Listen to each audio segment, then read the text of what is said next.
Assemblymember Best. Thank you. Good morning. Listening to Londoners, it's clear they want fair access to speak to the police face to face. You've always maintained that on police front counters, that's an operational decision.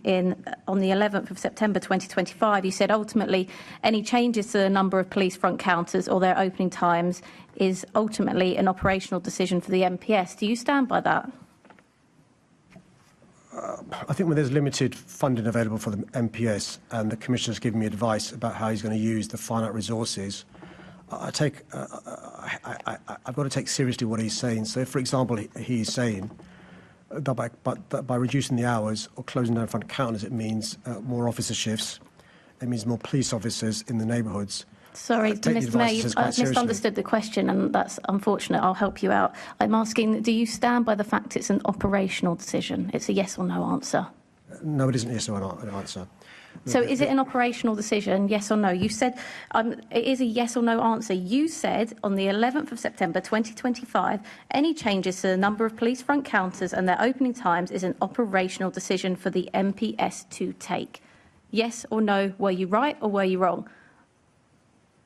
So the issues of how the police spend their resources when they're limited is a matter for the police to take, but I take seriously the advice I receive from the Commissioner as the operational expert in terms of police in London.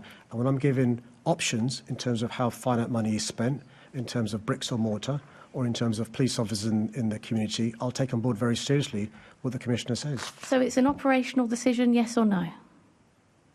You said it was an operational decision. The issue of how the police use finite resources in difficult times. OK. Shall we phrase it in the way that you were struggling with before? We'll try again. Were you lying then or are you lying now today?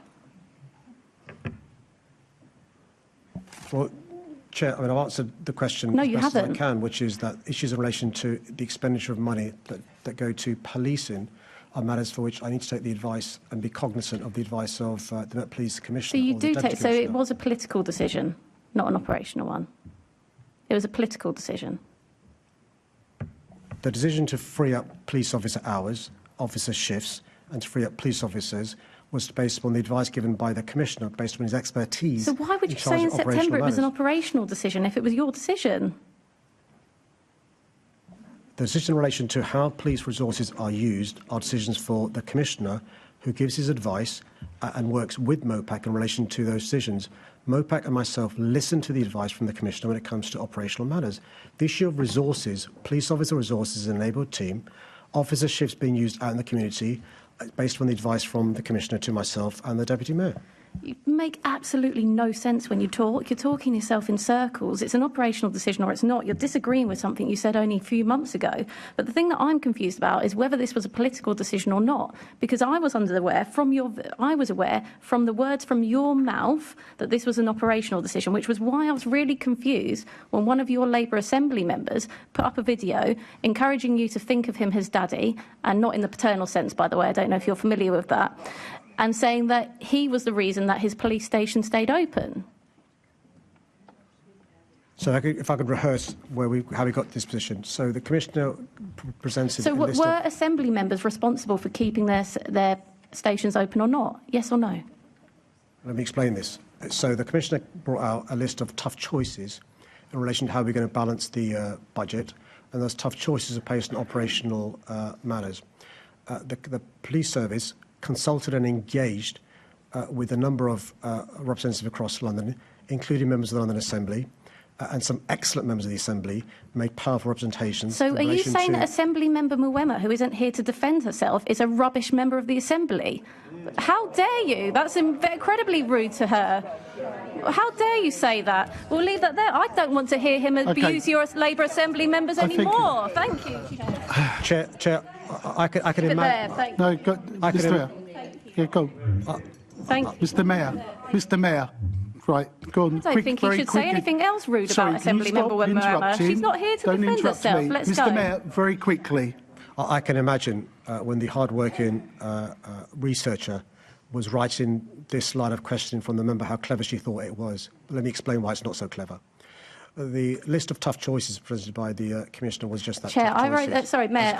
I think you're being rude now. Not only to Labour Assembly members, you're being rude to GLA staff. Nobody wrote this. I wrote this. So you're being rude to me and saying that I'm not clever. No, he's being rude to every single person. To the Mayor, he's being rude about GLA staff. He's being rude about Assembly members. He can be rude about Assembly members. He's being rude about staff. There's no briefing here, so you're being rude about me. Do you want to talk about intelligent? I can answer a yes or no question. Can you? Sorry, can you ask your member just to pause for a minute? Did you tell me to shut up then? Can you tell the member to pause? Yeah, you Can did. you put some group discipline on this, please?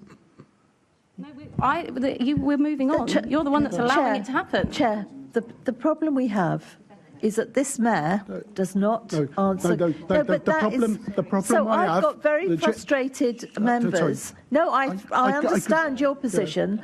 I mean, I do understand your position. It's difficult because you can't get your mayor to answer any questions any more than I can persuade my members not to be very frustrated every single time we ask questions. We ask a yes or no question, we get something completely different.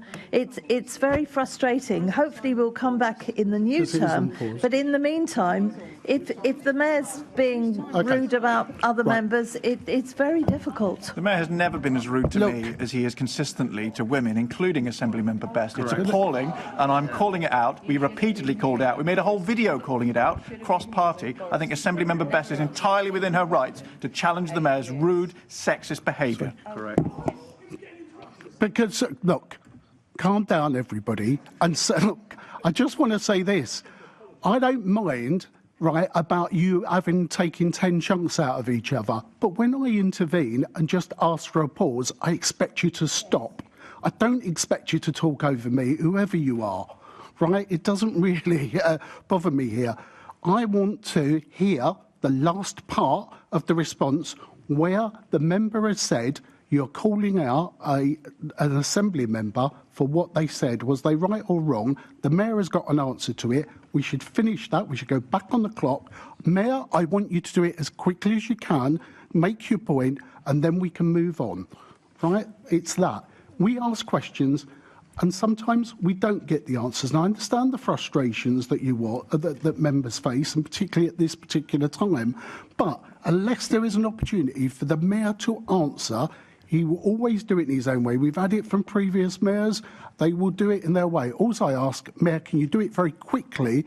There was a charge about that you have undermined a London Assembly member by their statements that they've made. Can you address that point? Well, Chair, I can understand why the Conservatives are confused, frustrated and angry.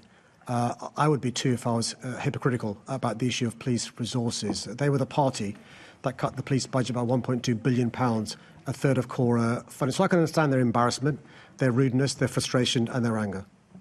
OK, right, now, let's move on. Assembly Member Cooper. Thank you, Chair. Good morning, Mr Mayor. Assembly Member Moema, as you know, is not with us this morning because she's at home with her new baby, Isabel. However, she has been spending a lot of time, as you know, listening to Londoners. And one of the fairness issues that's come to her attention, and mine, and I know yours, has been the issue of leasehold. A third of Londoners are leaseholders. And being a leaseholder is essentially a feudal relationship with the freeholder. And the government has introduced very welcome legislation, both last March and more recently. And we are hopeful, certainly for new people coming into housing, that leasehold is going to be banned. However, we do have this very large number of people who are still leaseholders. What can you do to lobby to essentially move that on towards common hold for existing leaseholders? Thank you. Yeah, can I thank her for her question? I've long called, as she has, for the replacement of the feudal leasehold system with common hold. And I'm delighted this government, unlike the previous ones, taken action to introduce a new common hold system and making this the default, as she alluded to, for new flats. The government is also making significant progress towards extending and improving protections and rights for existing leaseholders. And this is something that the previous government promised but completely failed to deliver on.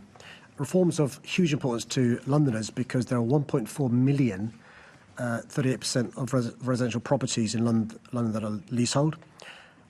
She'll be aware that sales of new leasehold homes have been banned, but unfortunately leasehold flats were omitted. And she'll also be aware that most of the new builds in London are flats, 95% are flats. This is a big issue for us.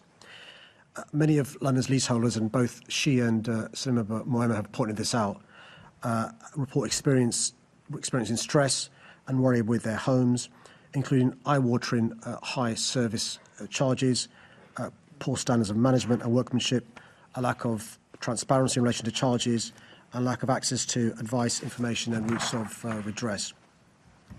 In City Hall, we've taken steps to support leaseholders, including requiring 990-year leases for shared ownership homes, developing a guide and service charges charter. But there's a big issue in relation to further protections that are required, and so I'll continue to use the platforms that I've got to ensure Londoners know their rights, so when the time comes they can benefit from and use them effectively.